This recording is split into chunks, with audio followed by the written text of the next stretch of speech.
Hello दोस्तों, कैसे हैं सब। मैं हिमांशु स्वागत करता हूं आप सबका आपके अपने चैनल कॉमिक वर्ल्ड पर। तो चलिए दोस्तों, शुरू करते हैं राज कॉमिक्स में योद्धा सीरीज की कॉमिक्स महाबली का दूसरा और अंतिम भाग। लेकिन पछाड़ खाकर नीचे गिरा हुआ गैंडा गिरा ही नहीं था, झपट कर खड़ा हुआ और भाग खड़ा हुआ। इसी के साथ ही अब स्थिति ये थी, देखने वालों के रोंगटे खड़े हो गए थे। उफ! गैंडे से बच्चे को बचाने आए उस और नौजवान की जान के भी लाले पड़ गए। बच्चे के साथ साथ अब गई उसकी जान भी। लोगों की तरह ही मैडम एक्स भी सख्ते की हालत में खड़ी थी। उफ! योद्धा का पांव बुरी तरह गैंडे के पांव से अटकी जंजीर में फंस गया है। भगवान जाने अब क्या होगा। इधर दो जिंदगियों के साथ गैंडा उस स्टील फैक्ट्री में प्रवेश कर गया था। उफ!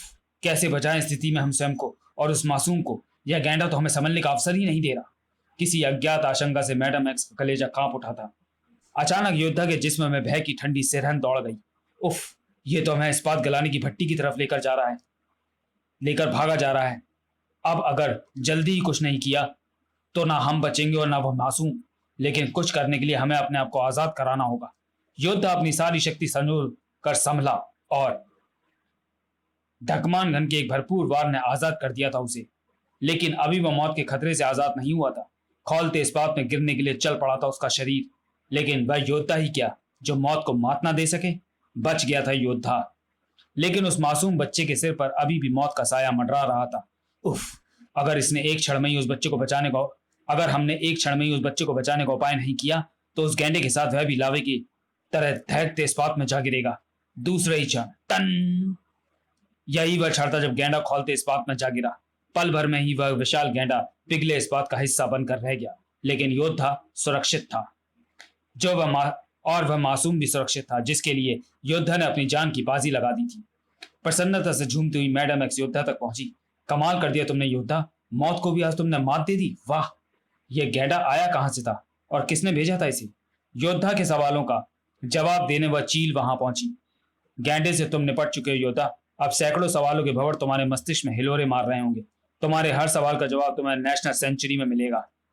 हमें उम्मीद है योद्धा, तुम नेशनल सेंचुरी पहुंचोगे, अकेले ही पहुंचोगे। उस चील के पंजों में तो शक्तिशाली ट्रांसमीटर बंधा हुआ है जिसे कहीं से संचालित किया जा रहा है। अपना काम करके चील बाहर निकल गई। इधर योद्धा क्रोध से चीख पड़ा, हम वहां जाएंगे और अकेले ही जाएंगे। नहीं योद्धा, तुम्हारा नेशनल सेंचुरी में अकेले जाना ठीक नहीं। वहां सैकड़ों संकटों से सामना हो सकता है, तुम्हारी जान भी जा सकती है वहां। दादा कोठा योद्धा, जीवन के रण क्षेत्र में सैकड़ों संकटों और मृत्यु के भय से जो न्याय और धर्म के रास्ते जो दिख जाए वह योद्धा नहीं, कायर होता है। और मैं कायर नहीं। नेशनल सेंचुरी में स्थित यह कॉटेज गणपत सिंगानिया की चापलूसी भरी आवाज से गूंज रही थी। जी हाँ, जी हाँ मोहतान सर, योद्धा को नेशनल सेंचुरी का निमंत्रण भेज दिया हमने। वह बस वहां पहुंचता ही होगा। तुमने उसकी मौत का तो पूरा इंतजाम कर रखा है ना। हाँ, यहाँ के जानवरों के बीच आपके द्वारा महान टेंजा से दिलाए गए वहशी जानवरों को छोड़ दिया गया है और सभी को योद्धा के शरीर की गंध से अच्छी तरह परिचित करा दिया गया है। जैसे ही वह यहाँ पहुंचेगा वैसे ही सभी जानवर टूट पड़ेंगे उस पर और चीथड़ उड़ा डालेंगे उसके। उधर से गूंजते बहुतान के स्वर में भेड़िए सी गुर्राहट उभर आई। नहीं सिंघानिया नहीं, चीथड़े नहीं होने देने हैं तुम्हें योद्धा के। उसकी लाश को यहाँ तंजानिया में मेरे पास लाना है तुम्हें। मैं अपने हाथों से उड़ाऊंगा उसकी लाश के चीथड़े। ठीक है बहुतान सर, ऐसा ही होगा, बिल्कुल ऐसा ही होगा। शाबाश सिंघानिया, शाबाश। अगर तुम ऐसा कर सके तो समझ लो तुम्हारे वारे न्यारे हो जाएंगे। मैं महान टेंजा से तुम्हें अपने खर्चे पर इतने जानवर दिलवा दूंगा जिनके बल पर तुम पूरे हिंदुस्तान को चुटकियों में अपना गुलाम बना लोगे। इतना कहकर बहुतान ने संबंध विच्छेद कर दिया। लालच से 1000 वाट के बल्ब की भांति चमक उठी सिंघानिया की आंखें। बहुतान की इच्छा हर हाल में पूरी होनी चाहिए। मेरे पट्टों तैयार रहो। अगर वैसी जानवर उस काम को ना कर पाए तो हमें हमें करना होगा उसे। योद्धा अकेला ही नेशनल सेंचुरी में आ पहुंचा था और इसी के साथ उसके सामने आ पहुंचा था वह संकट। उफ! जंगली भेड़िए, लेकिन इनमें से शायद ही कोई हम तक पहुंच पाए। साए साए! वे तीर लाल टपकाते भेड़ियों के लिए काल के अवतार साबित हुए। लेकिन योद्धा उस भेड़िए से बेखबर था। और जब तक योद्धा को उसकी खबर हो पाती तब तक बहुत देर हो चुकी थी। मौत के जबड़े योद्धा की तरफ बढ़ रहे थे। लेकिन वह योद्धा ही क्या जो मौत के जबड़ों को अपने से दूर करके संभल न जाए। आ शैतान, अब तुझे योद्धा पर आक्रमण करने का दंड मिलेगा और वह दंड होगा मृत्यु, सिर्फ मृत्यु। क्रोध से कांपते योद्धा का व्यवहार, यह वार कितना भीषण था। खचाक!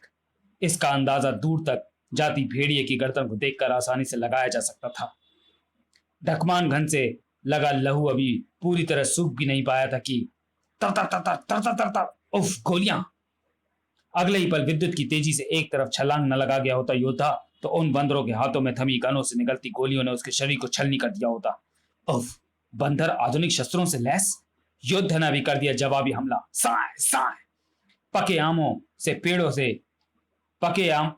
से पेड़ों से टपक टपक कर टपकने लगे बंदर।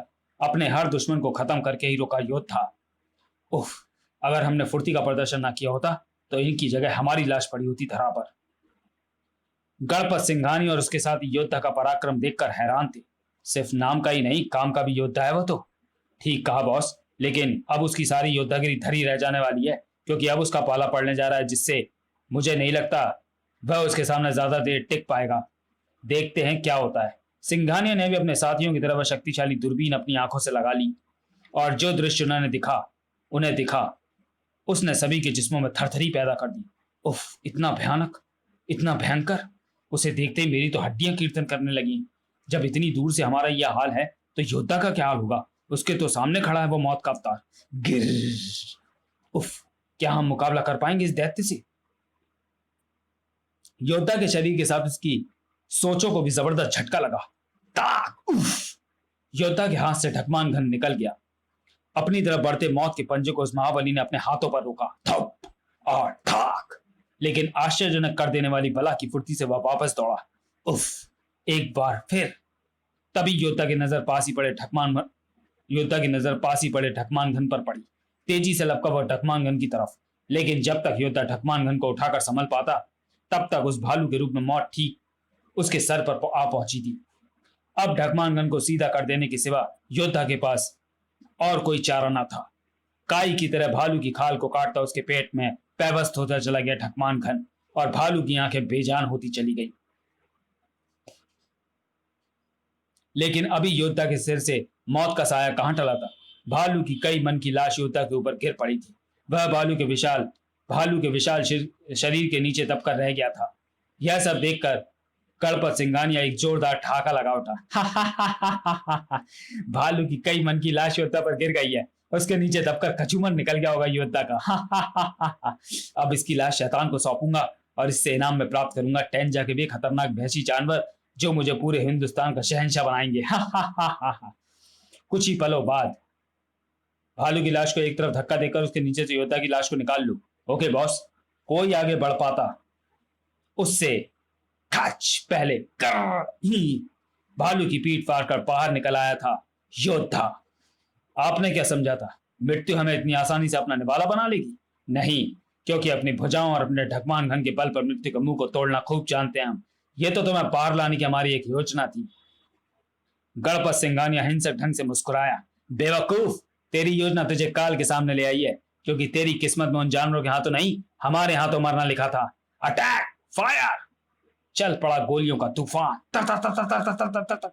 लेकिन गोलियां भला कब क्या बिगाड़ पाई हैं उस योद्धा का, जिसे हर तरह के युद्ध लड़ने में महारत हासिल है, और जिसके हाथ में थमा है वो प्रलंकारी हथियार जो ढाल भी है, कमान भी है, साए साए, और घन भी है, धार। तब तो हैरान रहेगा सिंघानिया और उसके साथी जब उनकी गोलियों का जवाब मिला गोलियों से। तड़ाक तड़ाक! और वह करारा जवाब देने वाली थी मैडम एक्स, जो पुलिस फोर्स के साथ वहां पहुंची थी। अब अगर अपने शरीर के मकान में सैकड़ों रोशनदान बनवाना नहीं चाहते तो अपनी अपनी गने फेंक कर आत्मसमर्पण कर दो। Oh no! जिसका 2.5 किलो का जिगरा था, जो इतनी गनों के साय में भी अपने हाथ ना उठाता। फिर पुलिस पार्टी ने सभी को गिरफ्तार करने में देर न लगाई। आप मेरे मना करने के बाद भी अपने प्राणों को संकट में डालने क्यों आ गई? मैं जानती हूँ तुम जैसे योद्धा वन मैन आर्मी होते हैं, लेकिन तुम्हारी सहायता करना मैं अपना फर्ज समझती हूँ। फर्ज का हवाला देकर मैडम एक्स असली बात को बखूबी छिपा गई थी। सच्चाई तो यह है योद्धा कि अब तुम्हारी जान में ही बसी है मेरी जान, और अपनी जान को संकट में देखकर भला कैसे रुकी रह सकती थी मैं। तभी वह आवाज गूंज उठी। योद्धा और मैडम एक्स, थोड़े से जानवरों को मारने के बाद सिंघानिया को गिरफ्तार करवाकर खुश मत होना तुम दोनों, क्योंकि महान टेंजा के खजाने में जानवर रूपी मौत के दूतों की कमी नहीं है। इसलिए जब तक वौतान महान टेंजा की मदद से तुम्हें समाप्त नहीं कर लेगा, चैन से नहीं बैठेगा। क्रोध से भभकते योद्धा ने ट्रांसमीटर को अपने हाथ में उठा लिया और, अगर आप हमारी आवाज सुन रहे हैं श्रीमान वोतान, तो सुनिए। हम तंत्रालपुर योद्धा अपने पवित्र ढकवान घन की सौगंध खाते हैं कि जब कभी भी दोबारा मिले तो हम तुम्हें और तुम्हारे महान टेंजा को समाप्त करके ही दम लेंगे। योद्धा की मुट्ठी कसती चली गई और ट्रांसमीटर का पूरा बदन चूर चूर हो गया। उफ, जाने क्या होगा उस समय जब वोतान और टेंजा पर योद्धा के क्रोध का कहर बरसेगा। समाप्त। तो चलिए दोस्तों, वीडियो को यही समाप्त करते हैं और मिलते हैं योद्धा सीरीज की अगली कॉमिक्स लोहा में। तब तक के लिए धन्यवाद।